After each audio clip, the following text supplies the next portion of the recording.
یہ جو بات کہی جاتی ہے کہ کیا دین کی بنیاد عقل پر ہے، اس کے پیچھے ایک بہت بڑی غلط فہمی ہے. وہ غلط فہمی بھی دیانتداری سے ان لوگوں کی جگہ پہ کھڑے ہو کے سمجھنی چاہیے جو یہ مقدمہ پیش کرتے ہیں.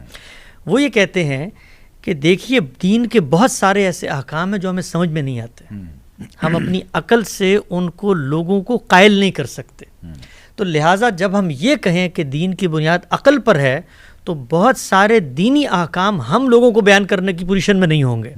تو اطاعت کا تقاضا یہ ہے، اللہ کے سامنے جھکنے کا تقاضا یہ ہے کہ ہم یہ کہیں کہ عقل مانے یا نہ مانے اس کو ایک طرف رکھ دو، اور ہم نے اب مذہب کی ہر تعلیم، ہر حکم کے آگے سر تسلیم خم کرنا ہے. اگر آپ حقیقت میں دیکھیں تو یہ جذبہ کوئی برا جذبہ نہیں ہے، بڑا قابل تحسین جذبہ ہے.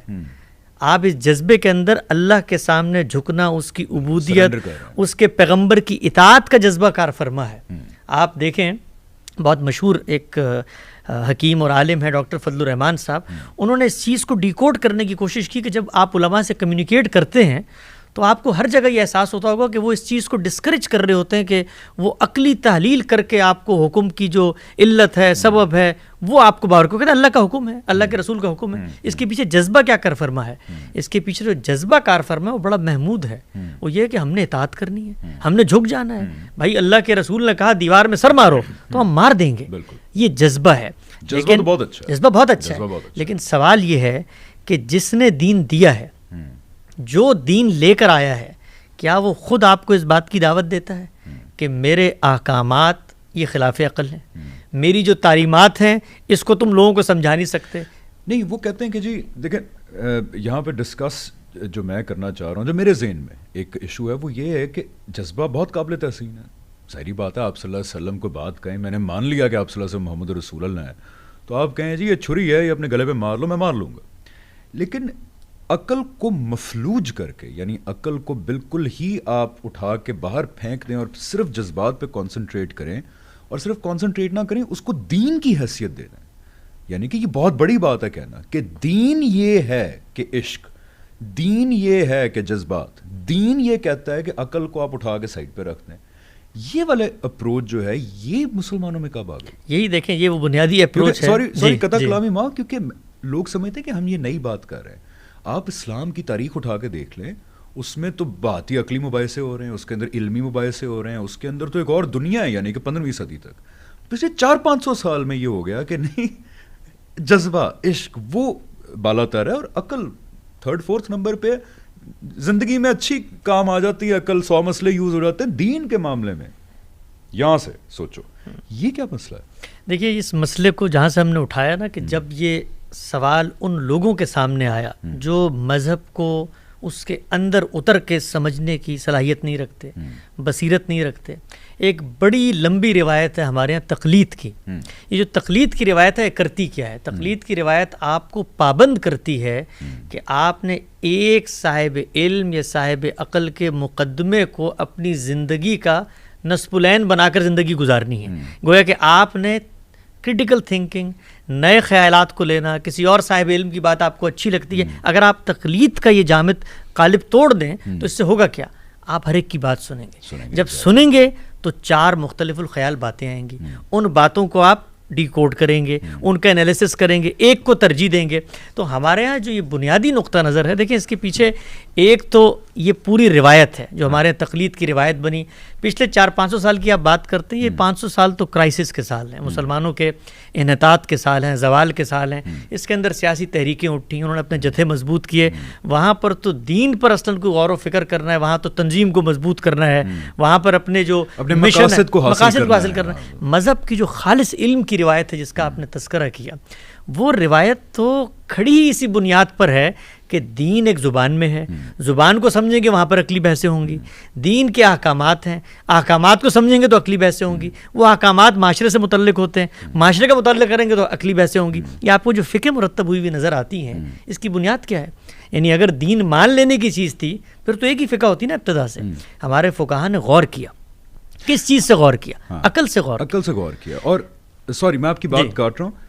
یہ جو آپ تقلید کی بات کریں، اس کے بعد آگے بڑھتے ہیں. تقلید کا مطلب یہی ہے نا کہ ہم نے کہیں پہ ڈیسائیڈ کیا کہ بڑے جو امام تھے، امام بخاری، امام شافعی، مالکی، اہل تشیعوں کے جو بڑے بڑے کیا کہتے ہیں بڑے ہیں ان کے جو کہ کچھ عرصے پہلے تک جتنی انہوں نے تحقیق کر لی دین کے بارے میں وہ کر لی, اب نئی تحقیق کی گنجائش نہیں ہے, اب ہم وہی مانیں گے جو ہم مانیں گے. اس کی بیس میرے خیال دو چیزیں تھیں, ایک تو یہ کہ وہ بہت نیک لوگ تھے, یعنی کہ کہاں امام بخاری اور کہاں کوئی آج کا کوئی بہت بڑا اسکالر بھی ہو, تو ایک تو دین کے علم کو جانچنے کا جو کرائٹیریا تھا وہ ہم نے بنا دیا کہ بندہ بہت نیک تھا, بجائے کہ علمی کرائٹیریا ہم بناتے, اس لیے ہم ان پہ بھروسہ کریں گے کہ وہ بہت نیک تھے, ان سے بہتر کوئی دین کی تعلیم حاصل نہیں کر سکتا. لیکن جب آپ ان کا اپنا رویہ دیکھتے ہیں امام بخاری کا, شافعی کا, وہ تو آپس میں کتنا سیویئرلی ڈس ایگری کر رہے ہیں معاملوں کے بارے میں. بالکل. تو یہ جو ہماری نیکی کا جو ایک سینٹیمنٹ ہے ذہن میں کہ آج حسن الیاس صاحب کیسے تنقید کر سکتے ہیں امام بخاری پہ, کہاں امام بخاری کہاں حسن الیاس, یہ والا رویہ آپ کیسے دیکھتے ہیں اس کو؟ دیکھیے جو بنیادی بات ہے نا, بنیادی بات یہ ہے کہ جس وقت آپ دنیا کے سامنے مذہب کو پیش کر رہے ہیں تو وہ مذہب کی بنیاد عقل پر ہے یا عقل پر نہیں ہے, جہاں سے ہمارا یہ آغاز ہوا گفتگو کا, اس کا سب سے بڑا فیصلہ خود اس مذہبی کانٹینٹ نے کرنا ہے. یعنی وہ یہ بتائے گا کہ میرا جو پورا مقدمہ ہے جو تم سے ریلیٹ ہو رہا ہے, ظاہری بات ہے تم انسان ہو, صاحب عقل مخلوق کو انسان کہتے کیسے ہیں؟ تین چیزیں ہیں نا جو جانوروں سے انسان کو ممتاز کرتی ہیں. انسان کا عقلی وجود معلوم سے نامعلوم کا سفر طے کرتا ہے, انسان کا اخلاقی وجود, انسان کے اندر حسن و قبح کا اللہ نے ایک معیار رکھا ہے, انسان اچھائی برائی کو جانتا ہے, انسان نیکی اور معروف اور منکر کے اندر تمیز کرتا ہے, اور تیسری ہمارے حصے جمالیات, ہم گھر بناتے ہیں, ہم محلات تعمیر کرتے ہیں, جانور تو یہ کام نہیں کرتے. میں انسان ہوں, مجھے ایک شخص مخاطب کرتا ہے اور کہتا ہے میں تمہیں زندگی کا ایک گائیڈنس اور کوڈ دیتا ہوں. وہ جو گائیڈنس ہے وہ گائیڈنس مجھ سے متعلق ہی تب ہوتی ہے کہ جب وہ میری عقل کی فریکوینسی پہ میچ کرتی ہے. ایک بات. دوسری بات یہ کہ وہ جو گائیڈنس ہے اس کا کانٹینٹ کیا ہے, وہ کانٹینٹ پریزنٹ کیسے ہو رہا ہے. آپ یہ دیکھیے قرآن مجید جس کو ہم کہتے ہیں دین کا سورس ہے, اس کی آپ صفحے صفحے کو پلٹ جائیں, وہ ہر جگہ پہ اپنا آرگومنٹ علمی اور عقلی بنیادوں پر انسانوں کو دے گا.